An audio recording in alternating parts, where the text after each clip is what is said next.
આવા અદ્ભુત દિવ્ય સ્થાનમાં આ ધ્યાન શિબિર ઉપર અને સર્વે દિવ્ય શિબિરાર્થીઓ ઉપર પરમ કૃપાળુ પરમાત્મા શ્રી સ્વામિનારાયણ ભગવાન તેમના જ દિવ્ય સંકલ્પ સ્વરૂપ અને કારણ સત્સંગના અદ્વિતીય પ્રણેતા એવા પરમ કૃપાળુ બાપાશ્રી, અનંત સદગુરુશ્રીઓ અને જેમના દિવ્ય સંકલ્પથી આ દિવ્ય સ્થાનની ઉત્તરોત્તર પ્રગતિ અને વિકાસ સતત જાય છે એવા ઈશ્વર સ્વામી, વૃંદાવન સ્વામી, ભગવત સ્વરૂપદાસજી સ્વામી, મુનિ સ્વામી, જાદવજી બાપા, નારાયણ મામા, સોમચંદ બાપા આદિ અનંતનાદી મહામુક્તોની કૃપા પ્રસન્નતા આપણા સૌ ઉપર ખૂબ ખૂબ વરસી રહી છે અને એ કૃપા પ્રસાદનો આપણે આનંદ પણ માણી રહ્યા છીએ. વક્તા મહોદય શાસ્ત્રી સ્વામી આપણને વિવિધ વિષયો ઉપર શાસ્ત્રોના જ પ્રમાણ સાથે એટલું અદ્ભુત જ્ઞાન પીરસે છે કે આપણને હૃદયમાં આનંદના ઉભરા ઉભરી આવે છે. આપણને કારણ સત્સંગમાં કેવળ કારણ સત્સંગની જ દિવ્ય વાતો નિડરતાપૂર્વક, નિર્ભયતાપૂર્વક શાસ્ત્રી સ્વામી કરે છે, એ ખૂબ જ આનંદની વાત છે. અને સાથે સાથે આવા બ્રહ્મનિષ્ઠ સંતોની પણ હાજરી હોય અને જેમને શ્રીજી મહારાજ અને બાપાશ્રીના દિવ્ય જ્ઞાન અને દિવ્ય સિદ્ધાંતોમાં એક સમાન અભિરુચિ છે એવા ઉપસ્થિત હરિભક્તો, એમને પણ કોટી કોટી વંદન છે. સ્વામીશ્રીએ તો અદ્ભુત વાતો કરી જ. જાદવજી બાપાએ મહારાજની મૂર્તિનું મુખ્યપણું કેમ રાખવું, દેહભાવ કેમ ભૂલવો, એની સંક્ષિપ્તમાં ખૂબ જ સુંદર વાત કરી. ગુરુદેવ નારાયણ મામાની તો વાતો અદ્ભુત હોય જ, એ તો કલ્પનાતીત છે. એક સામાન્ય સ્ટેટમેન્ટ્સ અને વચનોમાં એટલો બધો ગર્ભિત સૂચિતાર્થ અંદર સમાયેલો છે કે જો એનું આપણે અંતર્વૃત્તિય કરીને વિશ્લેષણ કરવા જઈએ ત્યારે ખબર પડે, ત્યારે સમજાય કે ઓહો, આ મુક્તરાજ શું વાત કરે છે. શ્રીજી મહારાજને ગમતી ક્રિયા એનું નામ પુણ્ય, અને શ્રીજી મહારાજને ન ગમે એવી કોઈ પણ ક્રિયા થાય એ પાપ. કેટલી સિમ્પલેસ્ટ ડેફિનેશન, એકદમ સરળ ભાષામાં. અને આવા મહાન મનોવૈજ્ઞાનિકો, શ્રીજી મહારાજ તો પૂર્ણ પુરુષોત્તમ નારાયણ એટલે એમાં તો કંઈ કહેવાનું હોય જ નહીં, પણ એમના મુક્તો પણ કેવા મહાન મનોવૈજ્ઞાનિક હોય છે. મામા એમ કહે છે કે કોઈ પણ ક્રિયા કરતાં પહેલાં 2-5 સેકન્ડ, 2-5 મિનિટે નથી કહેતા, 2-5 સેકન્ડ ભગવાનની મૂર્તિની સ્મૃતિ કરી અને પછી એ ક્રિયા કરવી.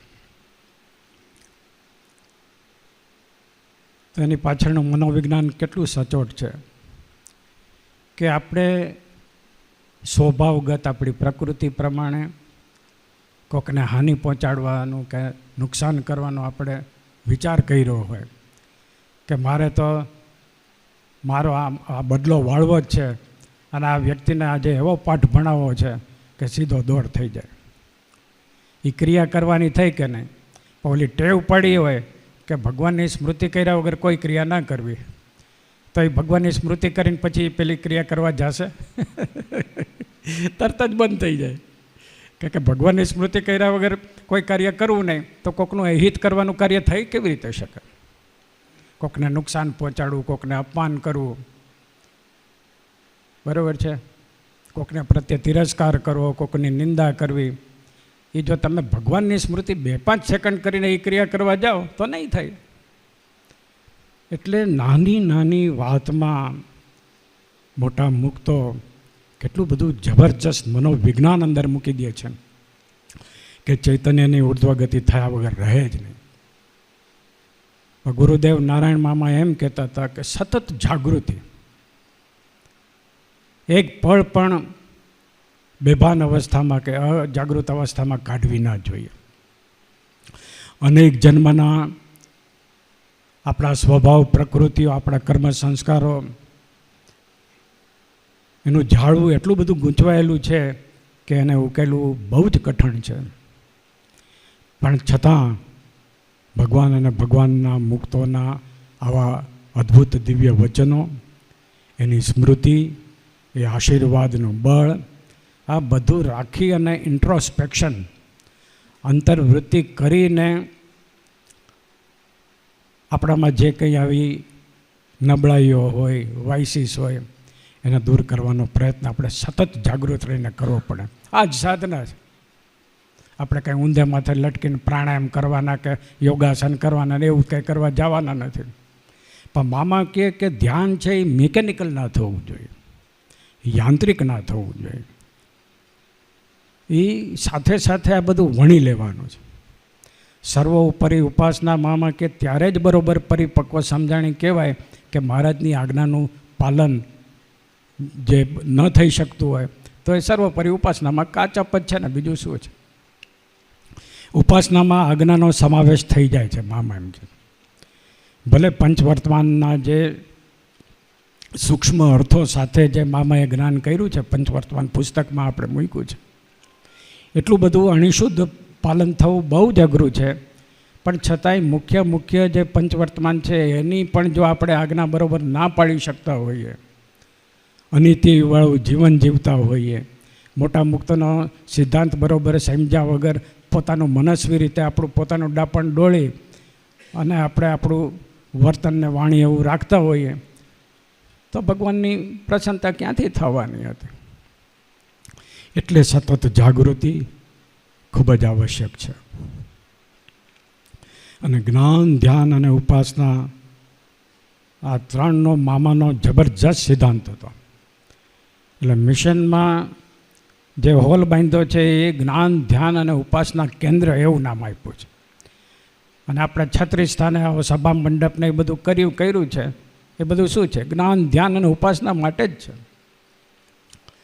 જ્ઞાન કેવળ વાચ્યાર્થ જ્ઞાન નહીં, પણ પરમાત્માના કલ્યાણકારી ગુણોને આત્મસાત કરતાં કરતાં મહારાજ અને મહારાજના મુક્તોના દિવ્ય વચનો એને જીવનમાં વણતા આપણે જ્ઞાનની પરિપક્વતા થાય. અને શ્રીજી મહારાજનું મહાત્મ્ય કેવળ વાર્ચાત નહીં, પણ આમ હૃદયમાં અને આપણા રોમે રોમમાં એનો પેલો મહિમાનો પેલો સાગર ઉમટવો જોઈએ. એવો જ્યારે મહિમા થાય ત્યારે શ્રદ્ધા ઉત્પન્ન થાય છે. શ્રદ્ધા એ કેવળ માનસિક તરંગ નથી, એ ચૈતન્યમાંથી ઉદ્ભવતી એક પ્રચંડ જબરજસ્ત શક્તિ છે. અને એ જે શક્તિ છે એ ત્યારે જ ઉદ્ભવે કે જ્યારે મહારાજ અને મહારાજના મુક્તોના સ્વરૂપોમાં, એના વચનોમાં સંપૂર્ણ શ્રદ્ધા, સંપૂર્ણ વિશ્વાસ એ જ્યારે થાય ત્યારે શ્રદ્ધા એટલી બધી બળવત્તર બને છે કે જીવ ઉપરના અનંત જન્મના અજ્ઞાન અવિદ્યાના આવરણોને દૂર કરી નાખે. એટલે મામા કહે છે કે શ્રદ્ધા is a bridge between soul and Akshardham. ચૈતન્ય અને અક્ષરધામ વચ્ચેનો જે બ્રિજ છે એ શ્રદ્ધા છે. એ જો કોકના વચનો સાંભળીને નબળા વ્યક્તિના સત્સંગ, એના સંગે કરીને, સત્સંગ તો ના કહેવાય, એના સંગે કરીને, કુસંગે કરીને જો એ ડોળાઈ જતી હોય તો પછી ભગવાન સાથે એકતા ટ્યુનિંગ કેવી રીતે થઈ શકે? એટલે જે શાસ્ત્રી સ્વામીએ કીધું ને કે એવા સંતોને સત્પુરુષોને એવું આપણને ન દેખાતું હોય તો આ શાસ્ત્ર તો છે જ ને, મહારાજના મુક્તના વચનો છે, બરાબર છે. એને વાગોળવા પડે વારે વારે. આપણાને ખબર પડી ગઈ કે આ મહારાજ સર્વોપરી પૂર્ણ પુરુષોત્તમ ભગવાન, લીમડો એટલે લીમડો, એવો નિશ્ચય થઈ ગયો. મહારાજ કે પછી લીમડાનું સિંચન તો કરવું પડે કે નહીં? પાણીએ પાવું પડે ને ખાતરે આપવું પડે, તો એ ફૂલો ફાળો રહે.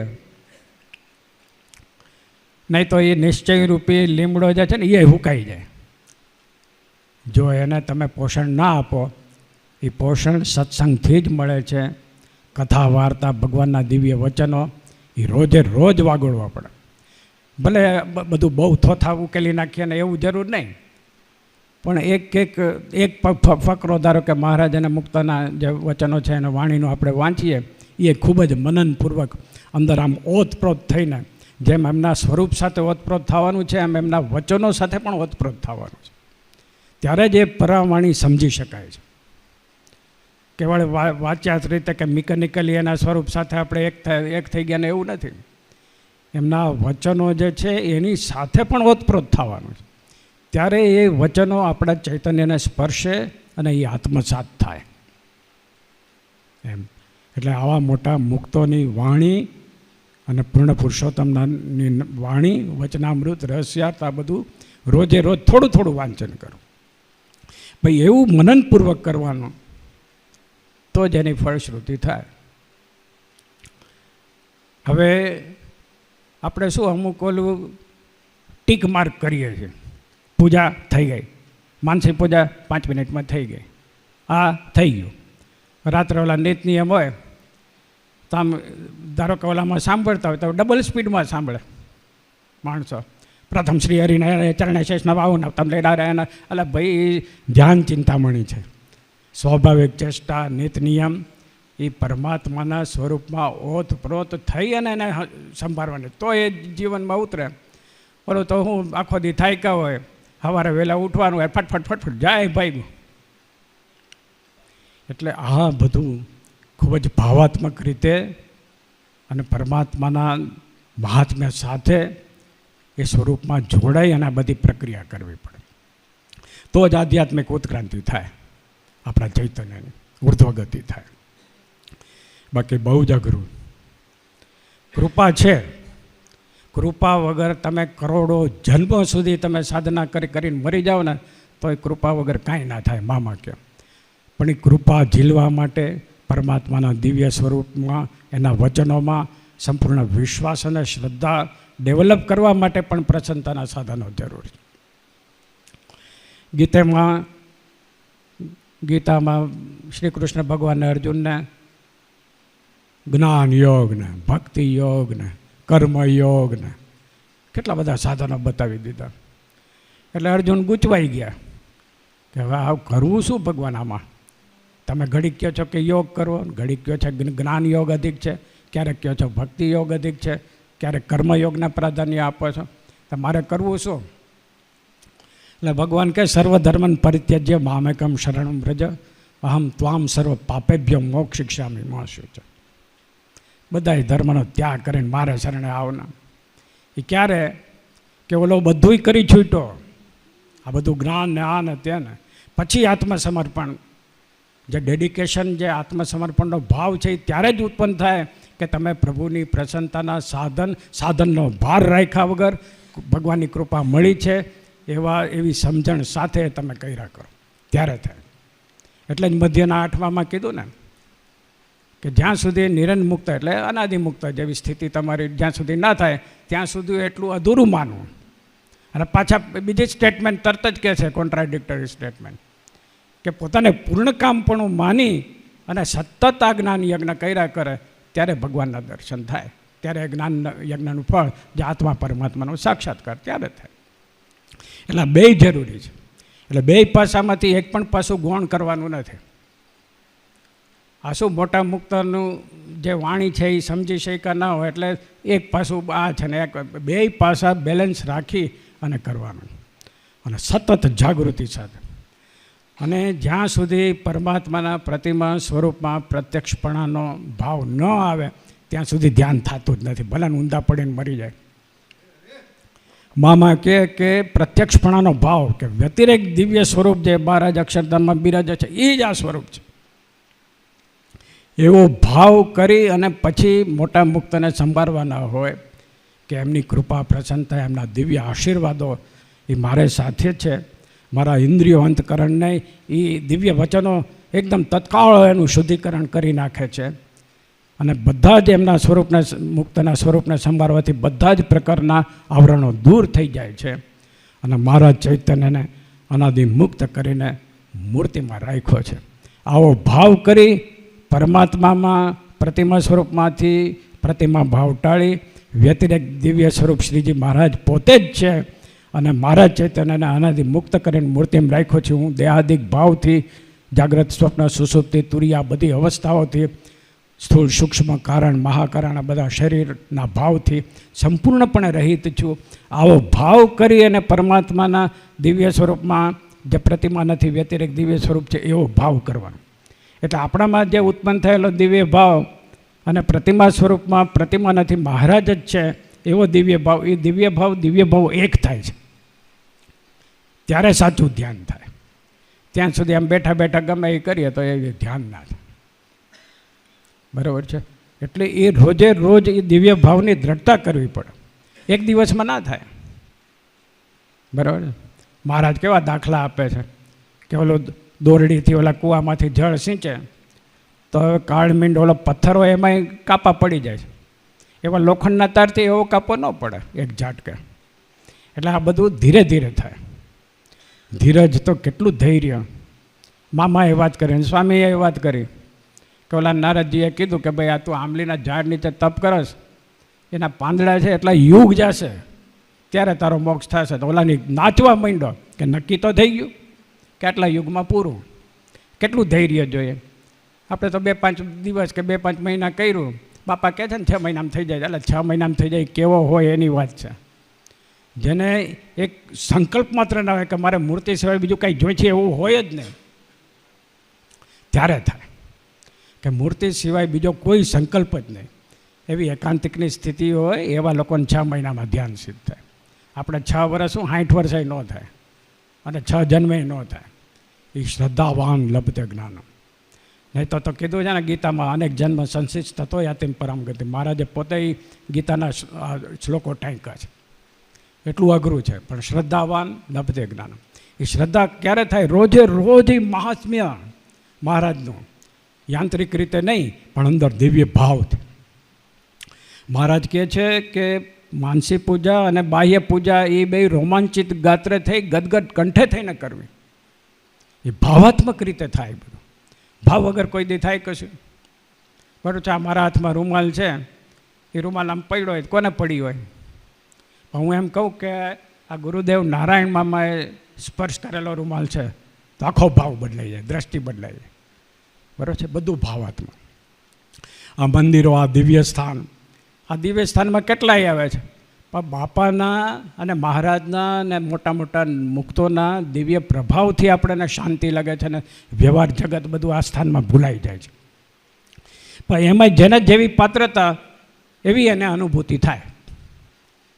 બરાબર છે. એકદમ આમ સત્વગુણ જેનામાં પ્રધાન હોય અને આ સ્થાનમાં આવે ને એને આમ રોમાંચ ગાત્ર આમ થઈ જાય, એના ભાવ વિભોર થઈ જાય. તો એવા લોકોને તો મહારાજ બાપા દર્શન આપી દે છે. બરાબર છે. એ બધું ભાવ ઉપર છે. અને સામાન્ય જે ઓલા હોય, હાવ જડ બુદ્ધિ હોય, તો એને એમ થાય કે ઠીક છે, હવે છત્રી બત્રી છે ને ત્યાં ઘનશ્યામ મહારાજ બિરાજે છે ને, તો એને એટલું જ ટચ કરે. પણ જેને ખૂબ દિવ્ય ભાવ હોય એને આવા દર્શન થાય. અને અતિ દિવ્ય ભાવ ને અતિ પાત્રતા હોય તો 1 સેકન્ડમાં સાક્ષાત્કાર થઈ જાય આ સ્થાનમાં. એવું દિવ્ય સ્થાન છે. એટલે જેટલું કાંઈ બી આપણને નબળાઈ નહીં, બધી આપણી પોતાની કાચબ છે. ભગવાનના દિવ્ય સ્થાનની કોઈ કાચબ છે જ નહીં. દિવ્યતા તો મામા કહે છે ને અનંત કાળ સુધી રહે. જ્યાં સુધી એ પૃથ્વીનો પ્રલય થઈને પેલું ના થાય ત્યાં સુધી આ દિવ્ય ભાવ રહેવાનો એમ.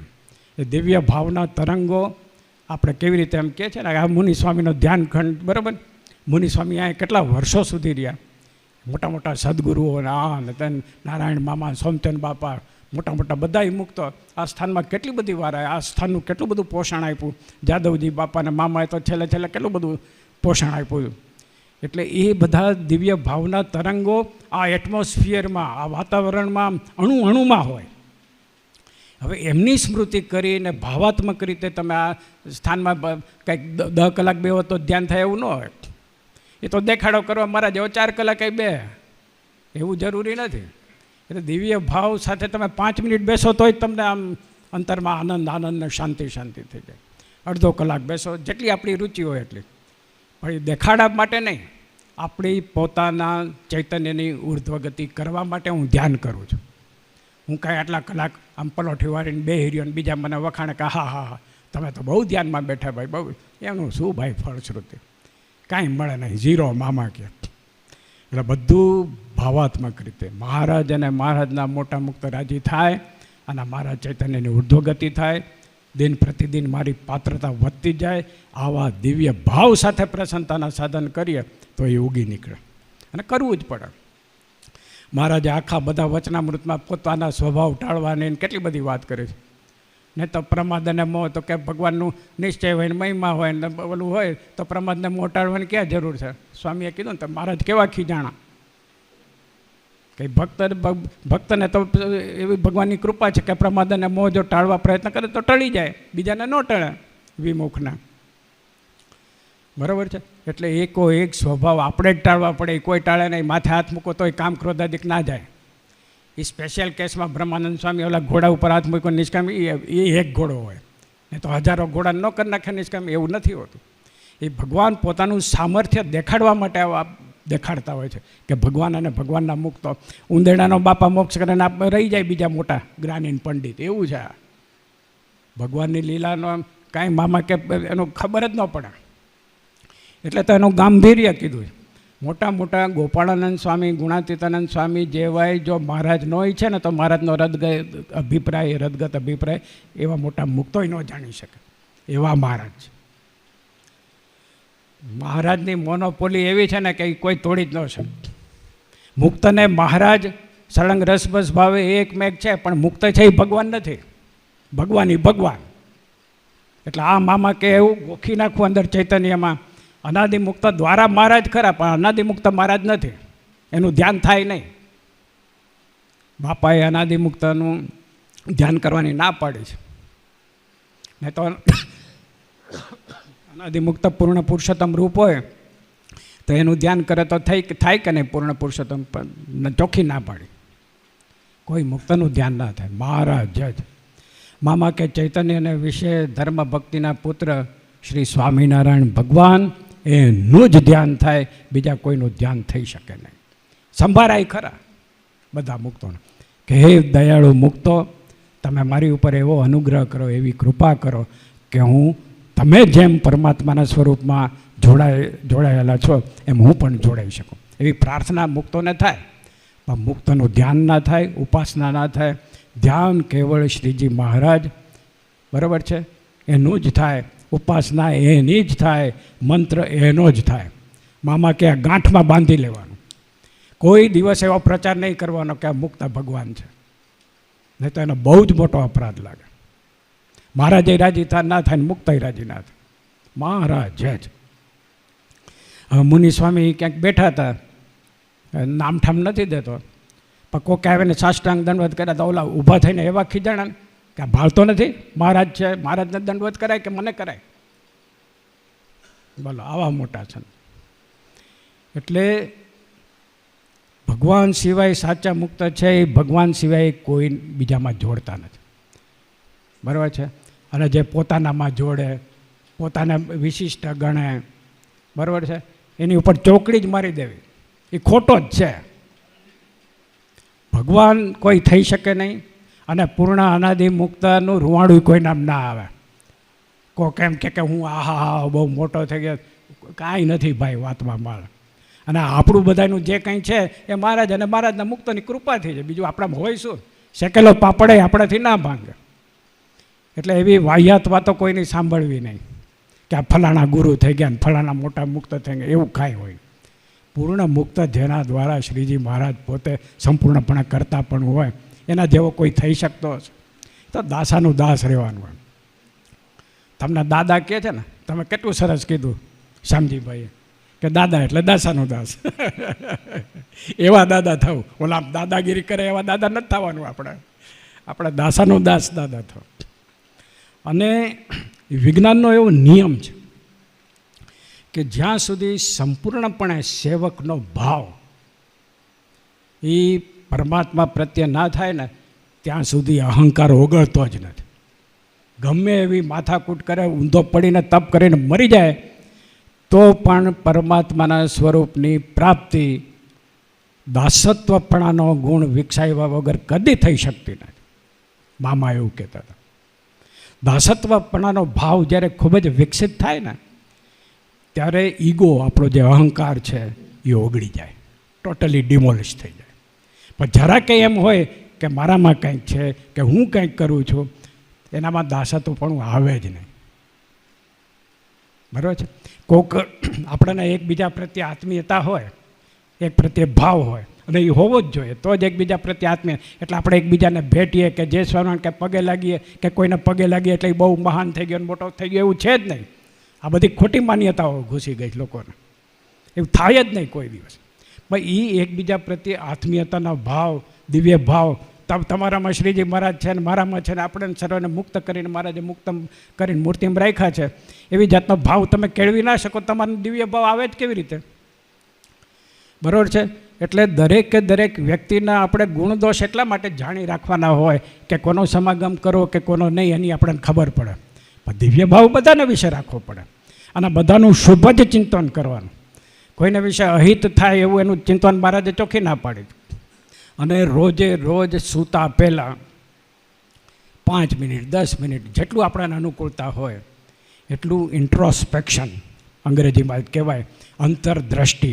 મામાએ ન કીધું 24 કલાક ગયા તો આપણે કેટલું આગળ વધ્યા કે કેટલું પાછળ પડ્યા, એનો હિસાબ કરવો પડે. એનો હિસાબ ન કરે શું ખબર પડે આપણને? ઘરે રાત સૂઈ જાય, એટલે સૂતા પહેલાં આ કરવાનું કે આજે શ્રીજી મહારાજને ગમતી કેટલી પ્રવૃત્તિ થઈ અને ન ગમતી કેટલી પ્રવૃત્તિ થઈ. અને આપણા સ્વભાવ અને પ્રકૃતિ પ્રમાણે મોટે ભાગે ન ગમતી પ્રવૃત્તિ જ થઈ હોય તો ગદગદ કંઠે મહારાજ અને મુક્તોને વિનમ્ર ભાવે પ્રાર્થના કરવી પડે, હે દયાળુ, આટલી 1-2 ક્રિયા ગમતી થઈ છે ને બાકીની 99% આપને ન ગમતી પ્રવૃત્તિ થઈ છે, તો તમે દયા કરીને મને માફ કરો. અને મને એવું બળ પ્રેરો કે સતત એવી જાગૃતિ રહે કે આપને ગમતી પ્રવૃત્તિ જ થાય, આપને ન ગમતું ન થાય એવી તમે મારી ઉપર કૃપા કરો, એવો અનુગ્રહ કરો. એમ ગદગદ કંઠે પ્રાર્થના. આમ ખાલી હે મહારાજ તમે આમ દયા, એમ નહીં. અંતરના સાચા ભાવ, વિશુદ્ધ ભાવ સાથે મહારાજ અને મુક્તને પ્રાર્થના કરો તો જ સ્વીકારે છે. આમથા વાચ્યાર્થે શબ્દો એવા ભગવાન સ્વીકારતા નથી. સંપૂર્ણ દિવ્ય ભાવને હે મહારાજ તમે મારી ઉપર એવી કૃપા કરો કે તમારી ગમતી વસ્તુ જ થાય, ગમતી ક્રિયા જ થાય, તમારી ગમતી જ પ્રવૃત્તિ થાય. તો મામા કે એ પુણ્ય છે, અણગમતી પ્રવૃત્તિ થાય એ પાપ છે. તો હું કામ પાપમાં પડવું ભાઈ? જ્યારે આપણાને બુદ્ધિ ભગવાને આપી છે, જ્ઞાન આપ્યું છે, તો મહારાજ રાજી થાય એવું ના કરીએ. અને શોર્ટ લાઈફ, હવે દેશકાળ જ કેવા ખરાબ આવે છે. હવે થોડા વર્ષો જીવવું, એમાં જ જો આપણે આપણી જાતને ના સુધારી લઈએ તો શું કમાણા આપણે જીવનમાં? નાખે ભગવાન ક્યાંય. એવા કાંઈ ભગવાન એવા કૃપાળુ નથી કે તમને આમ બધું કરી નાખે. તમે કાંઈ કર્યું ન હોય. બાપા કહે છે ને કે નાવમાં બેઠો પણ પોતે જ કૂદકો મારે, ભગવાન શું કરે? 1-2 વાર હાથ ઝાલીને પાછો ખેંચે, પણ ઓલો વારે વારે કૂદે તો જા પડ પાટમાં. ભગવાનને કાંઈ એવી નથી. આવજે ભાઈ. અમે ભણતા હતા ત્યારે પાછલી બેન્ચ ઉપર બેઠા હોય ને એટલે આમ સાહેબની મસ્કરી કરે, સર આઈ કાન્ટ હિયર. તો સાહેબ કહે કમ નેક્સ્ટ યર. બરાબર છે? અત્યારે પછી આવજે ભાઈ. એમ ભગવાનને એવી કાંઈ નથી. એને તો એનો થઈને રહીએ. મહારાજ કહે છે ને ભગવાનના એના ભક્તોના ભગવાન છે, કાંઈ અસુરિયન વિમુખોને થોડા જ પછી તોય એના ચૈતન્યનું રૂડું ભગવાન કરે છે. ભલે સમય લાગે પણ કરે ખરા, કારણ કે ભગવાન એવા અતિ કૃપાળુ છે. એકો એક ચૈતન્ય મામા કહે કે અનાદિમુક્ત થવાનો જ, સમયની કોઈ મર્યાદા નહીં. જેટલા અનંત બ્રહ્માંડમાં જેટલા ચૈતન્યો છે એ બધાય અનાદિમુક્ત થવાના. એ મહારાજનો સિદ્ધાંત છે. બધી નદીઓ સાગરને મળવાની. બરાબર છે. વાંકી ચૂકી જાય ને પથરામાં કૂટાતી જાય ને ગમે એવો સંઘર્ષ કરીને પણ અંતે સમુદ્રને પહોંચે. એમ દરેકે દરેક ચૈતન્ય મહારાજને પામવાના. આ મહારાજના મોટા મુક્તોના આવા બધા સિદ્ધાંતો હોય. અને એ સિદ્ધાંતોને એમના જે કલ્યાણકારી ગુણો, ભગવાનના જે અનાદિમુક્તો છે ને એના વિવિધ અંગો મહારાજે બનાવ્યા. ગોપાળાનંદ સ્વામી મુક્તાનંદ સ્વામીનો દાસત્વપણાનું અંગ, નિષ્કુળાનંદ સ્વામી વૈરાગ્યની મૂર્તિ, ત્યાગ વૈરાગ્યની મૂર્તિ, બરાબર, સચ્ચિદાનંદ સ્વામી પ્રેમાનંદ સ્વામી પ્રેમની મૂર્તિ. આ બધા દિવ્ય કલ્યાણકારી ગુણો ભગવાનની પ્રાપ્તિ કરવા માટે રાખ્યા છે. બધા વિવિધ મુક્તોમાં વિવિધતા દર્શાવે. એ વિવિધતામાં એકતા કોણ? તો પરમાત્માનું સ્વરૂપ. એમ એકતામાં વિવિધતા અને વિવિધતામાં એકતા. એટલે આપણે જેના જેના ગુણો આપણે શીખવા હોય એવા મોટા મુક્ત તો મહારાજના બધા અનંત કલ્યાણકારી ગુણો એમાં હોય. એટલે એનું સ્વરૂપ આપણે સંભાળીએ, એમને પ્રાર્થના કરીએ કે હે દયાળુ, આપણામાં જે ભગવાન પામવાના જે કલ્યાણકારી ગુણો, પાત્રતા વધારવા માટેના જે આપણા કલ્યાણકારી ગુણો છે એ અમારા જીવનમાં અમે આત્મસાત કરી શકીએ એવી તમે અમારી ઉપર કૃપા કરો. આવી પ્રાર્થના મુક્તને કરે કેવા રાજી થાય. બરાબર કે જા બચ્ચા બાપા કહે છે ને, બરાબર છે. આ સ્વામીએ વાત કરીને કેવી સરસ. અચ્યુતદાસજી સ્વામી ને, હા અચ્યુતદાસજી સ્વામી ઓલા નાનકડા બાળક હતા, જમાડ્યા સંતોને. તો કે માગ તો કે તમને જે વાલું હોય એ આપો. બરાબર. હવે સંતોને શું વાલું? મહારાજ લઈ જા ભાઈ. કેવી દિવ્ય સ્થિતિ કરાવી નાખી. બાપાને વર્તમાન એમણે ધરાવ્યા. બોલો, એવું એમને એવો દિવ્ય લાભ મળ્યો કે બાપાને વર્તમાન ધરાવ્યા. એવી અલૌકિક સ્થિતિ મોટા સંતના એક વરદાન એના વચને મળી. પણ કેવી પાત્રતા. બરાબર. એમ નિષ્કામ ભાવે મહારાજ અને મહારાજના મુક્તોની સેવા કરવી પડે. અત્યારે ધારો કે એવા કોઈ મોટા મુક્ત ના હોય તો માનસીમાં સેવા થાય કે નહીં? અત્યારે ગોપાળાનંદ સ્વામી, ગુણાતીતાનંદ સ્વામી, મુક્તાનંદ સ્વામી, નારાયણ મામા, સોમચંદ બાપા એવા મોટા મુક્તોની સેવા મારે કરવી જ ના થાય? માનસીમાં બધુંય થાય. બરાબર છે. હા પધાર્યા છે પ્રભુ, આવો. બરાબર છે. પગ ચંપી કરીએ, પાણી ધરાવીએ, થાળ ધરાવીએ, બધું કરી શકો કે નહીં માનસીમાં? તો જેવી રીતે પ્રત્યક્ષ મોટા મુક્ત બિરાજતા હોય અને સેવાનો લાભ મળે એવો જ લાભ મળે. એટલે મહારાજે બાહ્ય પૂજા અને માનસી પૂજાને સરખું ગૌરવ આપ્યું છે. તો માનસી પૂજા મહારાજની મુક્તની ના થાય તો વરતાલના 5માં શું કીધું છે મહારાજે? જેવી ભગવાનની પૂજા થાય એવી ભગવાનના ઉત્તમ ભક્ત એટલે મુક્ત. ભક્ત ઉત્તમ ભક્તનો અર્થ મુક્ત જ છે. એવાની તમે સરખી સેવા કરો તો 100 જન્મની કસર હોય, મહારાજ કે આ જન્મ ટળી જાય. એમ એવું થવું જોઈએ ને. એવું ભાવાત્મક રીતે. આ બધું આપણું કાંઈ ડાપણ ના ચાલે, કશું જ નહીં. આવા મોટા મુક્તને કેવળ કૃપાથી એમણે જે જ્ઞાન આપ્યું છે એ આપણે પીરસીએ છીએ. બરાબર છે. કેવળ મામા જેવા મોટા મુક્ત, એ તો એનું અગાધ સ્વરૂપ. એ તો જેણે એકદમ દિવ્ય ભાવથી એમને સેવા કરી હોય ને એને મળે. બધું પાત્ર હોય ને એને મળે. મોટા મુક્તની સેવા કરનારા કેટલાય હોય. મામાને મહારાજની સેવા કરનારા, બાપાની સેવા કરનારા નહોતા, પણ જેટલી પાત્રતા હોય એટલું એને મળે. સ્વામીએ ન કીધું કે ભાઈ શિષ્ય હોય એને એવો અંતરમાં મુમુક્ષુતા, એવો એવી ત્વરા હોય તો એવા નહીં આપે સંતપુરુષ. એક સાઉથમાં એક જીપરુવાણા કરીને એક સંત થઈ ગયા મોટા. એટલે કોઈ આમ કોઈ કહે ને કે આ બહુ મોટા છે એના દર્શન કરવા જાઓ તો જે જાય ને એને પથ્થર મારે, કાદવ ઉછાળે અને ગાળો બોલે. એટલે કોઈ ટકે નહીં. જાય ભાઈ 2 પથરા પડે, 1 પથરો પડે એટલે ઉ કરતો ભાગે. પછી એક મુમુક્ષુ હતો, એને ખબર પડી ગઈ કે આ દિવ્ય સ્થિતિવાળા છે, ભલે આવી એક્ટિંગ કરે છે પણ દિવ્ય સ્થિતિવાળા છે. પછી ઓલા ગયા તો ગાળાગાળી કરીને કાદવ પથરા માર્યા. પછી ઓલો એમને પ્રભુ પ્રભુ કરે, આવા પછી એને જ્ઞાન કર્યું, દિવ્ય દર્શન કરાવ્યા ને બધું. એવા સંતની ને મોટા મુક્તની લીલા ખબર ન પડે. એટલે ભગવાન અને ભગવાનના મોટા મુક્તની લીલા બહુ અકળિત હોય. એ કાંઈ કળી જાય તો એ અકળિત કેવી રીતે કહેવાય?